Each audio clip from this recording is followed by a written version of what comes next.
neurodegenerativa, eso significa que es progresiva e incurable, por ahora. Y bueno, es una enfermedad en la que siempre he dicho, desde que la conozco y me dedico un poquito a ella, que va a ser probablemente la primera enfermedad neurodegenerativa sobre la que encontremos avances importantes, incluso la curación, ¿no? Otras enfermedades neurodegenerativas mucho más frecuentes, como la enfermedad de Alzheimer o la enfermedad de Parkinson, tienen una fisiopatología parecida, ¿no? Es un acúmulo de una proteína, en el Alzheimer es la amiloide, aquí es la huntingtina, en el Parkinson la parquina, la sinucleína. Entonces, en realidad el comportamiento es lo mismo, es decir, se acumula una proteína que produce una función tóxica, es decir, la acumulación de esa proteína hace que funcione mal la célula y eso hace que se degenere y se produzca la enfermedad. En esta enfermedad somos capaces de localizar el gen, lo tenemos localizado desde el año 93, y según el número de repeticiones, como vemos ahora, sabemos cuándo más o menos va a desarrollar la enfermedad. Entonces tenemos una enfermedad en la que somos capaces de diagnosticarla al 100% y podemos diagnosticarla incluso cuando nace el niño. Por tanto, si en alguna enfermedad somos capaces de evitar cambiar el curso de la enfermedad, va a ser en esta antes que en otras mucho más frecuentes. Entonces, revisando un poquito la historia, desde que fue descrita por George Huntington en el 72, 1872, con solo 22 años, describió a una familia en Nueva York que tenía esta enfermedad. Hasta el 1983 no se localizó el gen y se localizó de una forma un poquito casual. 10 años después, en el 93, se identificó el gen y todos pensábamos que en el 2003 tendríamos la cura de la enfermedad. Pero estamos casi en el 2023, 30 años han pasado y por desgracia aún no la tenemos. No es tan sencillo como nos habíamos imaginado en un principio. Se considera una enfermedad rara, pero no es tan rara como se dice, ¿no? Porque la frecuencia está en Norteamérica entre 4 y 8 cada 100.000, en Europa está por encima de 10 cada 100.000, pero sobre todo eso se refiere a sintomáticos, es decir, como veis aquí, si hay 100.000 personas sintomáticas, quiere decir que hay 300.000 personas portadoras que aún no han desarrollado síntomas. Por tanto, no es una enfermedad tan rara y tenemos la gran ventaja de tener un diagnóstico fiable 100%, no hace falta hacer muchas pruebas, ni lumbares, ni nada para diagnosticar. Con una muestra de sangre somos capaces de diagnosticar. El gen se llama IT5, es una expansión de triplete TAG y que, como os decía antes, como se ve en la gráfica, el número de repeticiones es importante, porque cuanto mayor es el número de repeticiones, antes empieza la enfermedad y más grave va a ser.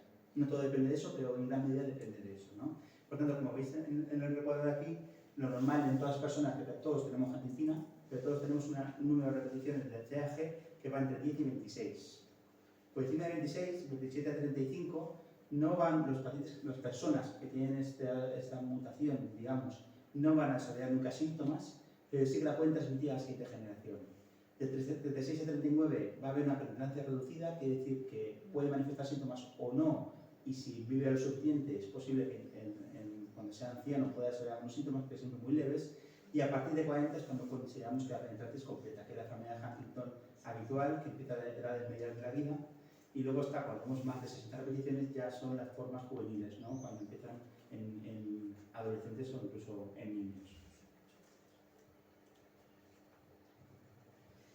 Es una enfermedad monogénica, en ese sentido sencilla, con un patrón mendeliano de herencia autosómica dominante. ¿Qué quiere decir eso? Pues como veis en el árbol, pasa de padres a hijos en un 50%. Este es un ejemplo en el que los círculos son mujeres y los cuadrados son hombres. Vemos una familia pues, que podría ser típica, ¿no? Los ancestros, los primeros, tienen 6 hijos, de los cuales el 50% podría haber tenido enfermedad de Huntington, 4 de 6 lo tienen, eso es azar, ¿vale? Los que son sanos, la gran ventaja es que su descendencia ya no va a existir la enfermedad. Es decir, como veis, los que son blancos desde el principio, ya su descendencia no va a tener la enfermedad, ¿no? Siempre se ha dicho que es una enfermedad erradicable, con consejo genético. Si nosotros hiciéramos consejo genético a todos los pacientes con enfermedad de Huntington y les ayudábamos a tener hijos sanos, la enfermedad se podría erradicar, excepto por las mutaciones de nuevo, porque luego, por desgracia, puede haber mutaciones de nuevo. Pero es una enfermedad que en principio sería erradicable, ¿no? Y hay un fenómeno también que pasa en este tipo de genética que es un poquito inestable, que es el fenómeno de anticipación. Es decir, ahí os he puesto el número de repeticiones y la edad de inicio, ¿no? Veis que la primera mujer tenía 50 repeticiones, empezó con 34 años, su hija, por ejemplo, la del medio, pues con 50 repeticiones empezó con 39 años, más o menos igual, pero cuando se transmite de padres a hijos puede haber el fenómeno de anticipación. Por ejemplo, si lo veis aquí, voy a levantar para que lo veáis. Este padre tiene 47 repeticiones, empezó con 30 años, pero sus hijos ya tienen 80 repeticiones y empezaban con 12 años, ¿no? Eso es lo que se llama fenómeno de anticipación. Sobre todo, puede pasar también entre transmisión de mujeres a hijos, pero pasa más cuando pasa de padres a hijos. Y es algo a tener en cuenta. Aquí no se ve bien la gráfica, pero lo que os quería decir es que a partir del cromosoma se forma una proteína anómala. Esto lo vemos ahora en la fisiopatología. En la neuropatología lo que se afecta en esta enfermedad, sobre todo al principio, van a ser lo que nosotros llamamos los ganglios basales, sobre todo los núcleos estriados, que es el putamen y el caudado. Son estas estructuras de aquí, que son fundamentales para el control de los movimientos. Cuando evoluciona la enfermedad se va a afectar todo el cerebro, como veis en la parte de ahí, que no se ve bien. Eso se compara a un cerebro sano con un enfermo con enfermedad de Huntington, donde se ve que la atrofia es generalizada, pero muy especialmente en los ganglios basales. Y esto es importante también de cara a la investigación, ¿no? Porque si nosotros tenemos que conseguir que el fármaco llegue al cerebro, pero no a todo el cerebro, porque donde tiene que llegar probablemente sea la zona donde empieza la enfermedad. Y tendríamos que conseguir llegar a los ganglios basales. Y esto puede ser uno de los motivos, como veremos después, del fracaso del ensayo que se puso en marcha, ¿no? A nivel anatomopatológico, lo que vamos a ver es un agregado de huntingtina, que se llaman cuerpos de inclusión, que es lo patognomónico, ¿no? Encontramos tanto a nivel de núcleo como citoplasma estos agregados de esta proteína. Entender un poquito, ya sé que no sois médicos, pero entender la fisiopatología es importante porque nos va a permitir entender cómo funcionan los fármacos nuevos que estamos investigando, ¿no? Por una parte, esto me pongo aquí para que lo veáis bien, ¿vale? Esto es un gen normal. Las personas que tienen Huntington tienen genes normales que eran del padre o de la madre sana y un gen mutado con personas intérpretes que eran del padre o la madre que tienen la enfermedad, ¿no? Por tanto, los pacientes van a tener huntingtina normal, que no sabemos muy bien cuál es su función, pero sabemos que es importante, se expresa en todas las neuronas y posiblemente en todos los tejidos, y parece que está muy relacionado con la sinapsis, con la formación del citoesqueleto del axón, con el transporte de vesículas a través del axón y la endocitosis, ¿no? Y también para el desarrollo, es muy importante para el desarrollo.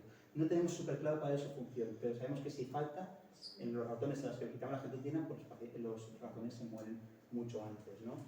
Entonces, vamos a tener producción de huntingtina normal y producción de una huntingtina mutada. Esta huntingtina mutada se pliega mal y se va a agregar formando los agregados, como he dicho antes, a la anatomía patológica. Y eso es lo que creemos que puede hacer que funcione mal la neurona.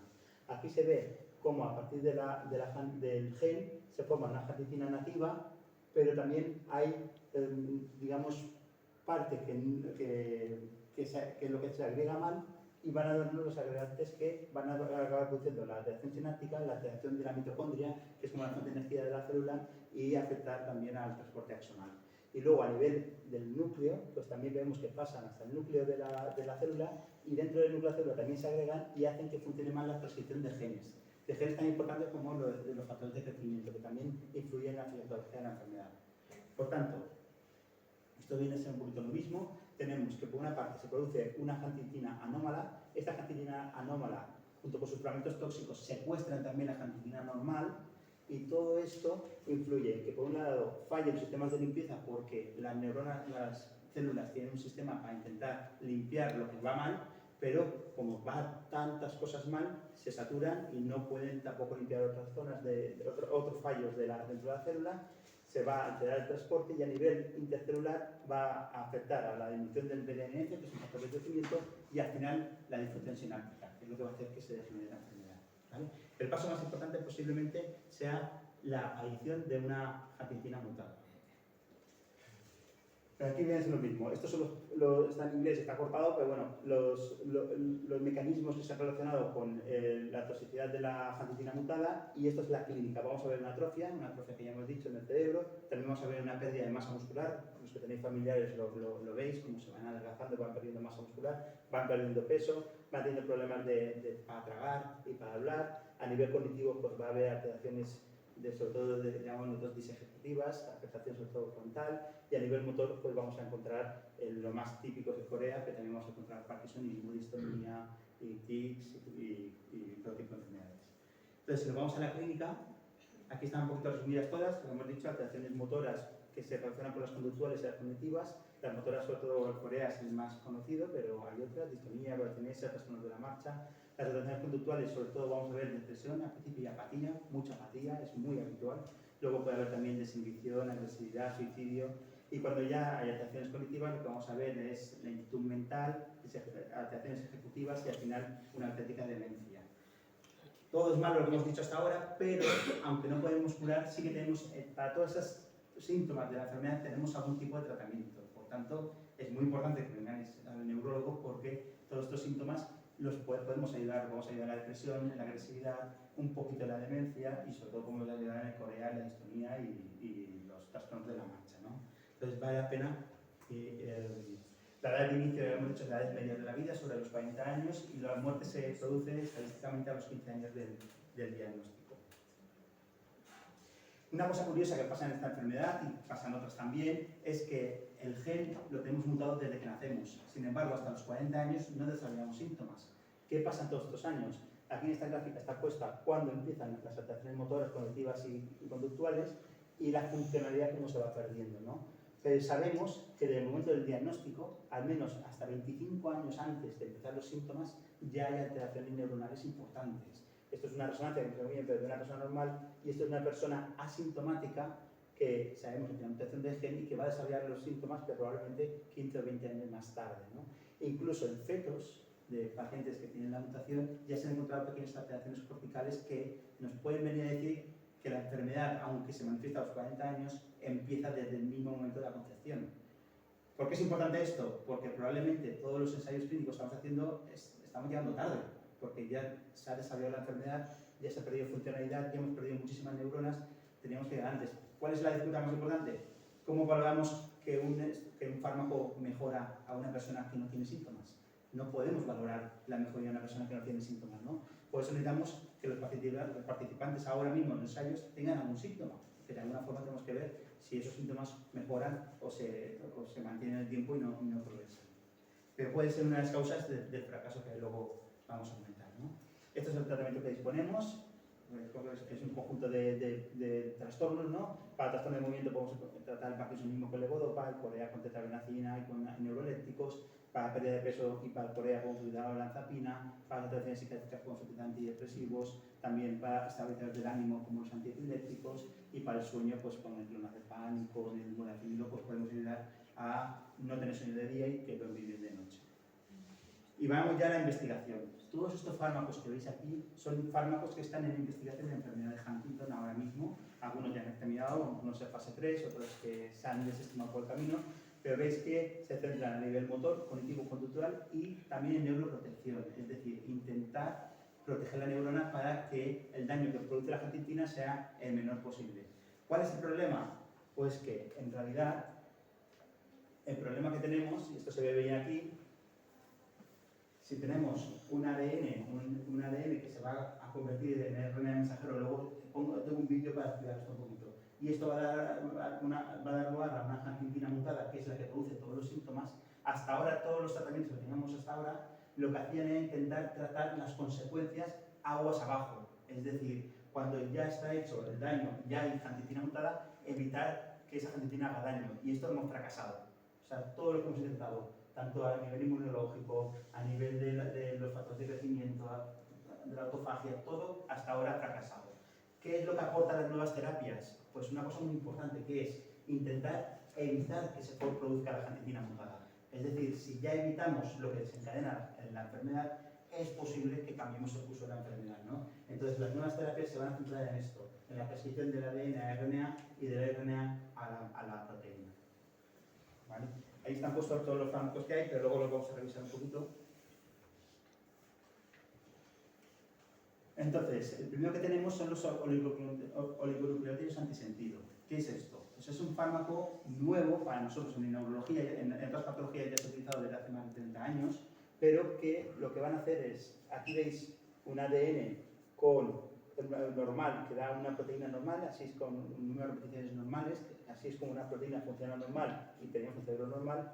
Aquí tenemos un ADN que da una huntingtina mutada, porque el exceso de tripletes va a hacer que sea inestable, todo eso hace que se pliegue, se acumule y nos va a dar la enfermedad, ¿no? ¿Y qué es lo que hace el oligonucleótido de sentido? Pues esos son oligonucleótidos que son trocitos de RNA que se unen a RNA mensajero, que son los que van a dar lugar a la proteína y hacen que se degrade. Es decir, paramos que esta proteína no se llegue a formar. Si no se llega a formar esa proteína, disminuye los niveles de angiotensina.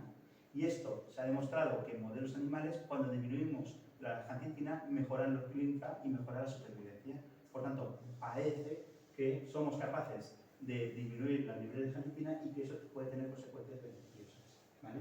Aquí está explicado de forma más sencilla, ¿no? Gen, ARN, proteína, y si ponemos el fármaco, que sería esto, pues ya no se forma la proteína dañada, ¿vale? Es un poquito así. ¿Cómo se forman las proteínas? Yo os he puesto un vídeo, no sé si lo vamos a ponerlo, no sé si se oye, pero la verdad es que es importante entender cómo se forma la proteína para entender cómo actúan estos fármacos. Entonces, si queréis, vamos a ver si el vídeo se ve. ¿Se oye? Está en inglés, pero está traducido al castellano. Lo vemos y luego comentamos un poquito. The nucleus contains the genome. In humans, the genome is split between 23 pairs of chromosomes. Each chromosome contains a long strand of DNA, tightly packaged around proteins called histones. Within the DNA are sections called genes. These genes contain the instructions for making proteins. Los genes son las instrucciones, el molde. When a gene is switched on, an enzyme called RNA polymerase attaches to the start of the gene. Una polimerasa va a coger el molde, lo va a separar, son dos cadenas,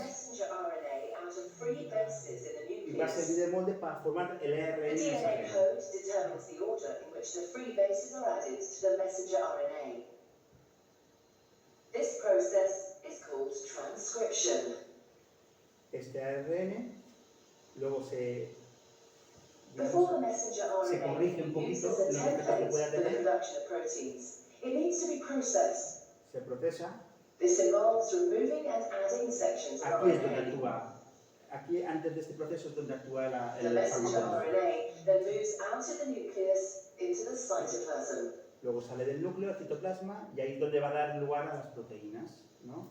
Con ese molde de ARN Protein mensajero, factories in the cytoplasm, called ribosomes, bind to the messenger RNA.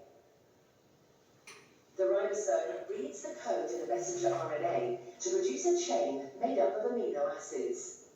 los There are aminoácidos 20 es different types of amino lo que forma acids. las proteínas, ¿no? Transfer RNA molecules carry the amino acids to the ribosome. The messenger RNA is read 3 bases at a time. En tripletes As each independentes, triplet como is los read, de a transfer RNA van a delivers dar the un corresponding aminoácido que se amino va acid. juntando formando la proteína. This is added to a growing chain of amino acids. Y esta proteína Once the last normal amino acid conjugada has been added, the se chain pliega folds into para a hacer su complex función. 3D shape to form the protein. Si tiene la mutación, se pliega mal y al plegarse mal deja de funcionar y se acumula, se agrega y se acumula, ¿vale? Entonces, esto es un poquito para entender esta patología, ¿no? Entonces tenemos, este es el fármaco nuevo, se llama tominersen. Es un fármaco, es un oligonucleótido de sentido que ya desde 2013 se está trabajando en él, en una fase preclínica muy extensa, se ha probado en muchos modelos animales, se ha visto que disminuye la angiotensina y que mejora los síntomas de los animales. Poco a poco se ha ido haciendo estudios primero en humanos, hay en fase 1B que ahora enseñaremos con unos resultados que fueron súper esperanzadores, pero luego cuando hemos llegado a la fase 3, pues hemos tenido el fracaso que vamos a ver ahora, ¿no? Pero el desarrollo ha sido muy bueno. ¿Qué es lo que vimos este es en la fase 1A, 1-2A, que es solo con 46 pacientes, pero a los que se le puso el fármaco? Hay que tener en cuenta que el fármaco se pone con una punción lumbar, porque es lo que decíamos, tenemos que hacer llegar el oligonucleótido de sentido, que es una molécula grande que no puede pasar la barrera masocefálica, tiene que llegar al cerebro, porque donde hace la función es en el cerebro. Y teníamos que conseguir que llegara a los ganglios basales, pero donde vamos a poder llegar es a la corteza, como veremos, y eso puede ser una de las causas también del fracaso. En cualquier caso, sí se ha visto que si se inyecta el fármaco a través de una punción lumbar en el líquido cefalorraquídeo, a medida que ponemos dosis más altas, vamos a ver una disminución dosis dependiente de la angiotensina, tanto la mutada como la normal. Esto es otro de los problemas. que aquí disminuimos, no es selectivo, aquí disminuimos la angitina mutada, pero también disminuimos la angitina normal. Y esto también puede haber sido una de las causas, como vemos después, del fracaso de este fármaco. Entonces, ¿qué es lo que vimos? Pues que parecía un éxito, ¿no? Conseguimos que en personas, ya no en animales, sino que en personas, les ponemos el fármaco, disminuye la angitina, parece que eso se relaciona con la mejoría clínica, no hay efectos secundarios, excepto los típicos de la función lumbar, con un poquito de dolor de cabeza, aunque sí que vimos, que pensamos que la desarrollo transitoria, es que había un aumento de un biomarcador que se llama cadena ligera de neurofilamentos, que nos viene a decir que había un poquito de degeneración neuronal, es decir, las neuronas sufrían con el fármaco. Pero también les hacíamos una función lumbar, también les metíamos algo que era inflamatorio, entonces pensábamos que esto podía pasar, pero que sería transitorio, ¿no? Y por otro lado, otro problema que vimos, que tampoco le dimos igual la importancia que teníamos que haberle dado, es que los pacientes, a cuanto más dosis les poníamos, más aumentaban los ventrículos. Es decir, de alguna forma estábamos afectando la resorción del líquido cefalorraquídeo y los ventrículos se estaban dilatando. No había síntomas, no era suficiente importante para desarrollar síntomas, aunque en fases de extensión uno de los pacientes sí que hizo una auténtica hidrocefalia, ¿no? Pero esto nos animó a decir, pues vamos a hacer un fase 3. Un fase 3 ya es un ensayo bien hecho, es el previo a comercializar el fármaco y ya se incluyeron hasta casi 800 pacientes, ya es una N muchísimo más grande, ¿no? ¿Y qué pasó? Pues, a ver, al principio, en marzo de 2019 empezó a haber problemas, ¿no? ¿Cuál fue el problema? Aquí no se ve muy bien, pues se corta, pero primero vimos, había dos dosis, se eligió la dosis de 120 miligramos y para decidir la dosis se decidió hacer la función lumbar cada 4 semanas y otro grupo cada 8 semanas y otro grupo placebo. O sea, los participantes del estudio tenían 3 opciones. Recibir placebo, es decir, se le hacía la función lumbar, pero no se le ponía ningún fármaco. Recibir el fármaco a unas dosis bajas, es decir, le hacíamos una función lumbar, cada 4 semanas se le hacía la función lumbar, pero una vez era placebo y una vez era fármaco, porque el paciente es ciego, el paciente no sabe qué se le da y el médico tampoco. Y el último grupo era que cada vez que se hacía la función lumbar se le ponía el fármaco, que son las dosis altas. Pero ya al principio vimos que dábamos dosis altas, nos estábamos pasando de la disminución de la angitina, ¿no? Nuestro objetivo era que subía aquí y estábamos por aquí abajo. Sin embargo, la dosis que creíamos que era baja, pues sí que se amoldaba al objetivo. ¿Qué es lo que se hizo? Esto lo habréis, si alguno ha participado, yo tengo algún paciente que ha participado, entonces lo que se hizo fue, en lugar de poner a todos los pacientes cada 4 semanas, se les puso cada 8 semanas y a un grupo cada 8 semanas se ponía en medio placebo, es decir, cada 16 semanas y otro grupo cada 8 semanas, para disminuir la dosis porque nos vimos que nos habíamos pasado, ¿no? Y eso fue una modificación del protocolo que hubo en marzo de 2019. Y después, ya en marzo de 2021, se hizo un análisis intermedio para ver si el ensayo estaba yendo bien, porque si son ensayos que no están aportando nada o incluso perjudican, se tienen que parar. Y es exactamente eso lo que pasó. ¿Qué es lo que vieron este análisis intermedio? Pues vieron que los pacientes que estaban con las dosis altas, es decir, cada 8 semanas, pues la UHDRS, que es la escala que utilizamos de valoración funcional del paciente conjunto a nivel motor, cognitivo y funcional, pues veíamos que significativamente estaba peor el paciente tratado. El placebo estaba mejor que el paciente tratado a dosis altas, de luego, y también estaba peor que el paciente a dosis intermedias. Lo que pasa es que en intermedias no había diferencias significativas, ¿no? Esto puede ser por casualidad. Pero esta diferencia no, esta diferencia es estadísticamente significativa y es decir que los pacientes tratados estaban yendo peor que los pacientes no tratados, que estaban con placebo, ¿no? Esto nos sorprendió, pero es que no solo es en la escala UHDRS, sino que también lo vimos en las escalas de motoras puras, aunque no son estadísticamente significativas, lo vimos también en las cognitivas, como en el MoCA, y por último también en las de impresión clínica global. Este es el MoCA, incluso en las de impresión clínica global, los pacientes que recibían el fármaco se encontraban peor, los familiares tenían que estar peor que los pacientes no tratados, ¿no? Entonces Roche tuvo que parar el ensayo, un fracaso a todos los niveles, económico por supuesto para la empresa, pero sobre todo para los familiares, ¿no? Que habían depositado muchísimas plata en este ensayo y por alguna razón pues no estaba funcionando. ¿Cuáles son esas razones? Bueno, aparte, esto no lo hemos dicho, no se ve bien, pero claro, una de las cosas que también influyen es que estamos haciendo funciones lumbares cada 8 semanas a los pacientes, ¿no? Cuando hacemos una función lumbar estamos irritando las meninges y estamos produciendo una pequeña meningitis química. Y eso puede haber influido de alguna forma. De hecho, casi un porcentaje importante de los de las dosis altas, hasta un 20% tenían aumento de proteínas y un 27% a casi un 30% aumento de células, es decir, una meningitis química, ¿no? Y aquí no se ve, pero en la dilatación de los ventrículos, pues se ve, entonces aquí todavía están más separados, ¿no? Los ventrículos producíamos una hidrocefalia porque probablemente la angitina normal es importante para la resorción del líquido. Por tanto, si disminuimos demasiado la angitina, pues no se resuelve el líquido, aumenta el líquido en el cerebro y eso hace que empeore los síntomas, ¿no? Por tanto, la conclusión es esta: no hay evidencia de mejoría, incluso con dosis 120 es desfavorable al fármaco, y con la dosis alta y la dosis baja es exactamente igual que placebo, no hay estadísticamente significativo, pero hay un tendencia de empeoramiento y por tanto no podíamos seguir con el estudio, teníamos que parar. ¿Cómo se explica esto? Pues aquí está recogido un poquito, esto es mío, es personal, pero yo creo que en parte ha podido fracasar porque la dosis ha sido excesivamente alta y lo vimos y corregimos, pero posiblemente tenemos que haber utilizado dosis más bajas. La falta de especificidad, tenemos que conseguir, y eso se está investigando, ahora veremos cuando hablemos de la esperanza, nuevos fármacos que sean específicos solo para la angitina mutada y que no disminuyan la angitina normal, pero con estos fármacos se disminuyen las dos y eso puede justificar la hidrocefalia y el empeoramiento. La administración intratecal del fármaco, el hacer punciones lumbares de forma repetida puede dar esas pequeñas meningitis que pueden afectar. Que la administración intratecal también hace que el líquido cefalorraquídeo bañe al cerebro, pero por fuera, es decir, estamos haciendo llegar el fármaco a la corteza y la corteza se afecta, pero en fases más avanzadas de la enfermedad. En las fases iniciales se afecta a los ganglios basales, no estamos llegando a los ganglios basales. Esto puede ser motivo también del fracaso y el momento de la enfermedad es más avanzado. Necesitamos que haya síntomas, porque no sabemos demostrar todavía el beneficio sin síntomas. Por tanto, cuando damos este fármaco ya hay demasiadas neuronas destruidas, entonces seguramente estamos llegando tarde, ¿no?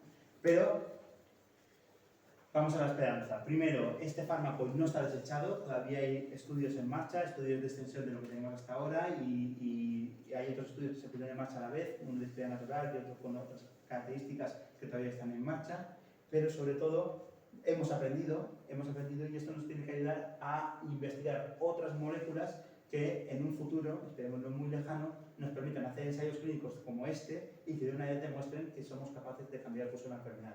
¿Cuáles son? Pues los ASO, que se llaman oligonucleótidos antisentidos, se llaman ASO por sus siglas en inglés.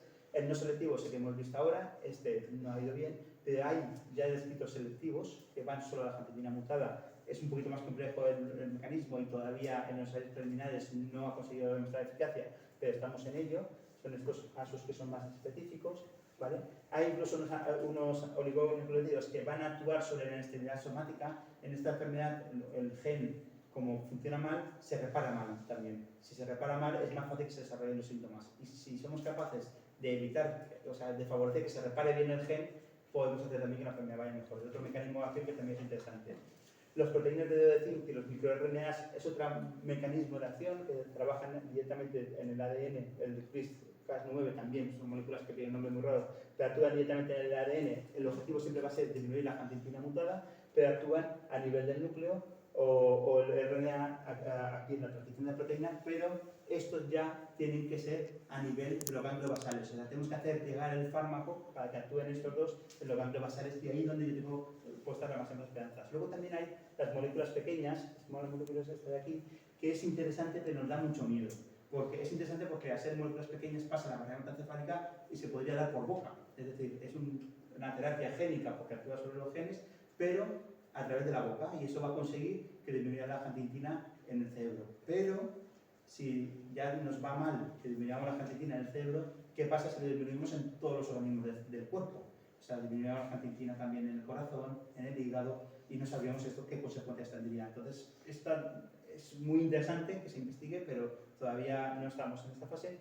Estamos con estas dos que están un poquito más avanzadas y que esperemos que a través de un mecanismo como este, que es un adenovirus, una especie de virus al que modificamos para que nos ayude en lugar de los virus que producen enfermedades, lo cogemos, lo modificamos para que en lugar de producir una enfermedad nos ayude a meter un ADN, una molécula, un gen dentro del núcleo de la célula y que sea una fábrica del fármaco que nosotros queremos hacer. Entonces, si conseguimos que a través del vector llegar a los ganglios basales y que se produzca el fármaco que evita la angitina en los ganglios basales, tenemos muchas más probabilidades de éxito. Y bueno, esto es un poquito lo que os quería contar. Y cualquier duda, cualquier pregunta, pues,